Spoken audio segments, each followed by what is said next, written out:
चला सर्वांना good morning. आज आपण स्टँडर्ड 5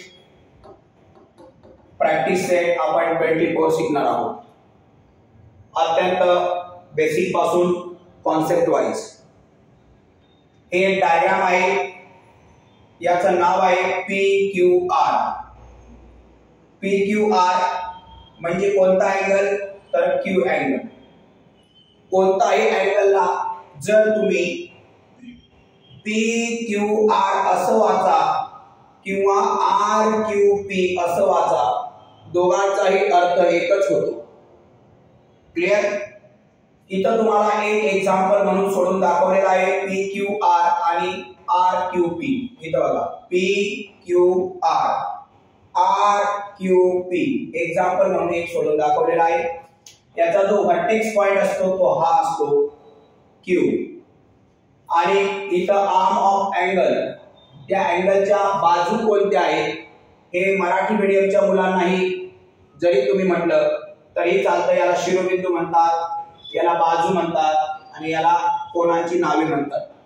काही फरक नाही पडत, मराठी मीडियम तरी लक्षात ठेवलं पाहिजे। आणि म्हणून आता इथं QP बाजू, इथं बघा QP, त्याच्यानंतर आहे Q आणि R, या दोन बाजू इथं आपल्याला दाखवलेल्या आहेत आणि बाकीचं आपल्याला विचारलंय। क्लियर?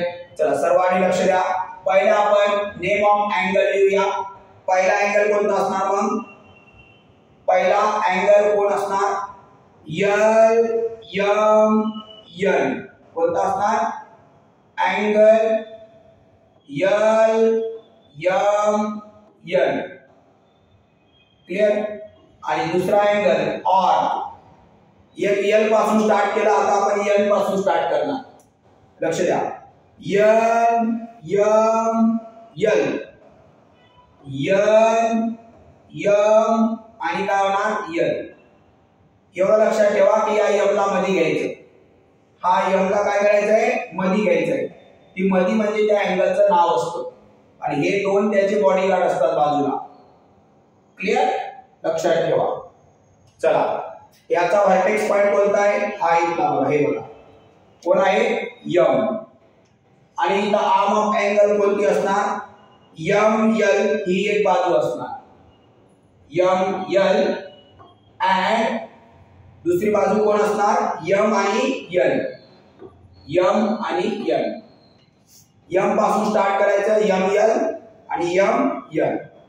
हे झालं आपलं पहिलं। आता दुसरं, इथं अँगल कोण असणार? SUT, इथं बघा SUT अँगल SUT R।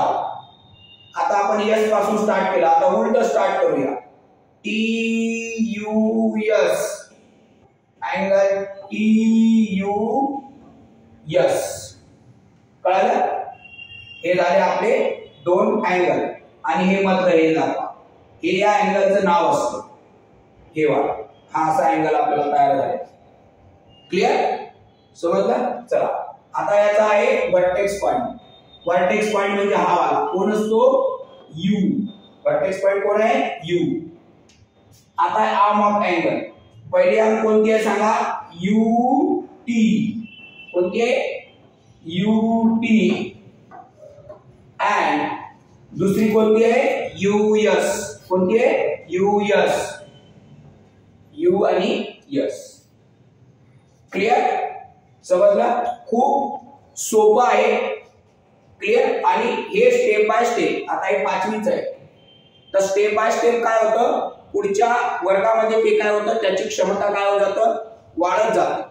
आता तुम्हाला अँगल विचारला, पुढच्या याच्यामध्ये टाइप ऑफ विचारणार, असं हळूहळू मग त्याच्यावर गणित, त्याचं गुणोत्तर, रेशो, वर्गवाही क्षमता हळूहळू काय होत जाते?